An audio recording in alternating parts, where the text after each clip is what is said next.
ఫైనల్గా ప్రాజెక్ట్స్ ఏంటి, future projects? అంటే ఇప్పుడు నేను 2 ప్రాజెక్ట్స్ ఆల్రెడీ కమిట్ అయిన ఉన్నాయండి.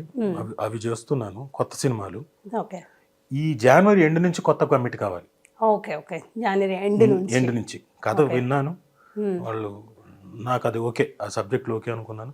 అది జనవరి ఎండ్ నుంచి. ఓకే.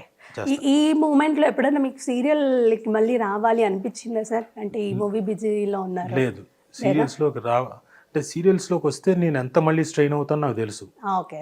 ఎందుకంటే సీరియల్స్ అయిపోవాలి, సీరియల్కి స్టిక్ అవ్వడం ఒక ఎత్తు అయితే, రోజుకి నంబర్ ఆఫ్ సీన్స్ చేసేవాళ్ళు ఉన్నారంటే వాళ్ళు లోడ్ కూడా అంతే వస్తారు, విపరీతమైన లోడ్. అంటే మేము రుద్రాగాలు, కస్తూరి, శాంతినివాసం చేసేటప్పుడైతే లిటరల్గా రోజుకి 18, 20 సీరియల్స్ అన్ని హిట్ సీరియల్స్. నేను చేసినవన్నీ డైలీ సీరియల్స్, అన్ని హిట్ సీరియల్స్. రోజుకి 20-25 సీన్లు. శృతి, నేను ఎన్ని ఎపిసోడ్స్ అవుతాయి సార్ డైలీ? 3-4 ఎపిసోడ్లు లాగేసినట్టే. ఇప్పుడు జస్ట్ 2 or 1.5 అని వింటున్నా. అప్పుడు మాకు టైం ఉండేది కాదు, ఇప్పుడు టైమింగ్ ఉంది. అప్పుడు మాకు నో టైం. ఓకే, 4 ఎపిసోడ్స్ అంటే నార్మల్ విషయం కాదు. ఏది మొదలు పెట్టి 6:30కి మొదలెట్టి మళ్ళీ నెక్స్ట్ డే మార్నింగ్ 4:35 వరకు. నేను మిడ్ నైట్ వెళ్ళి డబ్బింగ్లు చెప్పేవాడిని. సో అంత ఇది ఉండేది మాకు. సో ఆ ప్రెజర్, ఆ స్ట్రెయిన్ మళ్ళీ దలుచుకోలేదు కాబట్టి ఇంకా మూవీస్తోనే. అంటే ఇప్పుడు కనుక ఛాన్స్ రాలేదు అనుకుని టెలివిజన్కి వెళ్ళి అప్పుడు తీసుకోవాల్సి వస్తుంది, అప్పుడు తప్పదు. ఇప్పుడు అన్నీ ఓకే కాబట్టి వస్తున్నాయి కాబట్టి. ఎలాగూ యాక్టర్కి, ఆర్టిస్ట్కి రిటైర్మెంట్ ఉండదు. సో ఎప్పుడు ఇలానే హ్యాపీగా ఉండాలి సార్. సుధాకర్ గారు ఉన్నారు కదా ఇప్పుడు మీ ప్రోగ్రామ్ ప్రొడ్యూసర్, ఆయనది గొప్ప ఎపిసోడ్ ఉంది, మీరు అది అడగాలి. చెప్పండి. మేము సిటీ కేబుల్కి ఎపిసోడ్ చేస్తున్నాం, ఆయన డిఓపి. మేము అంతా చాలా ఎక్స్పెరిమెంట్. అంటే ఇప్పుడు దాకా తెలుగు ఇండస్ట్రీలో అలా ఇప్పుడు రాసుకోవచ్చు మీరు. ఇది మళ్ళీ ఒక గొప్ప విషయం చెప్తున్నాను. మొత్తం ఎపిసోడ్ అంతా సింగిల్ షాట్లో తీయాలి. 20 minutes episode, single shot. Okay. Study cam వేసుకున్నాడు ఈయన. మేము సాయంత్రం వెళ్ళేసరికి లైట్ అంతా చీకటి పడిన తర్వాత మొత్తం చేయాలి. స్టడీ క్యామ్ వేసుకున్నాడు. మాకేంటి కాంప్లికేషన్, సింగ్ హౌస్ అని సికింద్రాబాద్లో ఉంది. అది మెట్ల మీదకి, స్పైరల్ మెట్లు. ఆ మెట్ల మీదకి అలా పైకి రావాలి, ఆ తర్వాత రూమ్లోకి వెళ్ళాలి. అక్కడి నుంచి ఝాన్సీ గారు నడుచుకుంటూ రావాలి. అక్కడ నన్ను ఏదో అంటే, నేను క్లోనింగ్ మీద చేశాం. నేను 3 క్యారెక్టర్లు.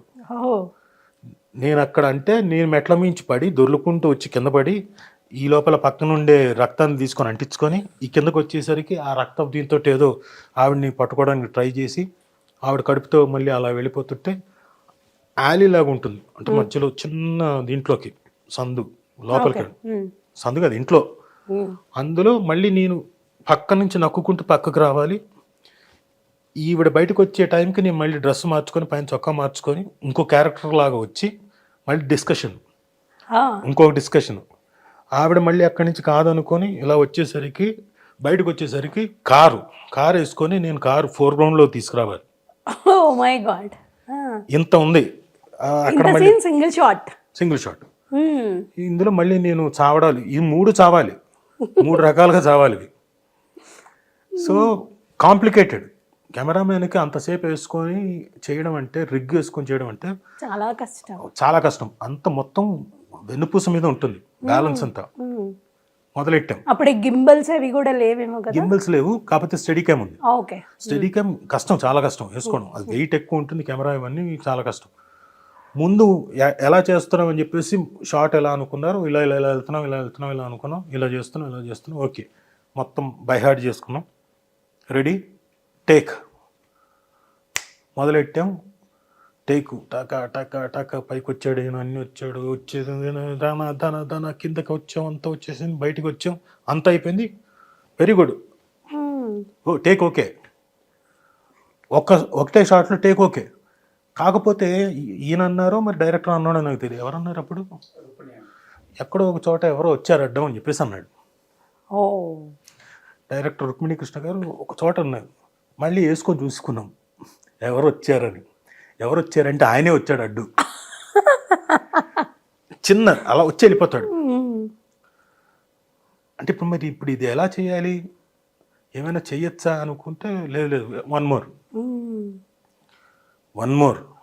మళ్ళీ 1 more, మొత్తం రావట్లేదు. అక్కడ దాకా వెళ్ళడం, ఎక్కడో చోట మిస్ అవ్వడం, ఓ సగం దాకా రావడం పోవడం, ఇంకో చోట వరకు రావడం పోవడం. తెల్లారి దాదాపుగా 6:15, 6:30 వరకు ఈయన లాస్ట్ షాట్ బయటికి ఇంకొక 10 అడుగులు అయితే 15 అడుగులు అయితే అయిపోతుంది, వచ్చేస్తుంది షాట్. ఇంకక్కడ ఈయన నా వల్ల కాదు, మరి రెస్ట్లెస్ అయిపోయారు. రెస్ట్లెస్ కాదు, ఎవరికైనా ఇబ్బంది. వెన్ను పూసిన మీద చాలా గట్టాడు, అంతసేపు వేసుకున్నాడంటే, అన్ని గంటలు ఉన్నాడంటే. తీరా చూస్తే ఫస్ట్ షాటే ఓకే, ఆ చిన్నది కవర్ చేశారు చివరికి. 8 సార్లు 9 సార్లు చేశాం. అంత గొప్పోడు. ఓపిక ఓపిక, చాలా ఓపిక. ఎస్, ఓపిక కూడా ఉండాలి అంటారు కదా, మీరే కష్టపడాలి, ఓపికతో ఉండాలి అని. ఎస్, నిజంగా sir thank you so much. మీలాంటి వారితో అంటే ఒక మంచి వర్స్టైల్ యాక్టర్తో మాట్లాడి బోల్డని విషయాలు షేర్ చేసుకున్నారు, అన్నీ తెలుసుకున్నాము. Thank you so much and all the very best. Thank you very much. So చూసారు కదా, రాజీవ్ కనకాల గారు బోలెడన్ని విషయాలు మనతో షేర్ చేసుకున్నారు కదా. మరిన్ని ఇంటర్వ్యూస్తో మళ్ళీ మీ ముందుకు వస్తాను. Until then keep watching. This is Anusha signing off. Bye by.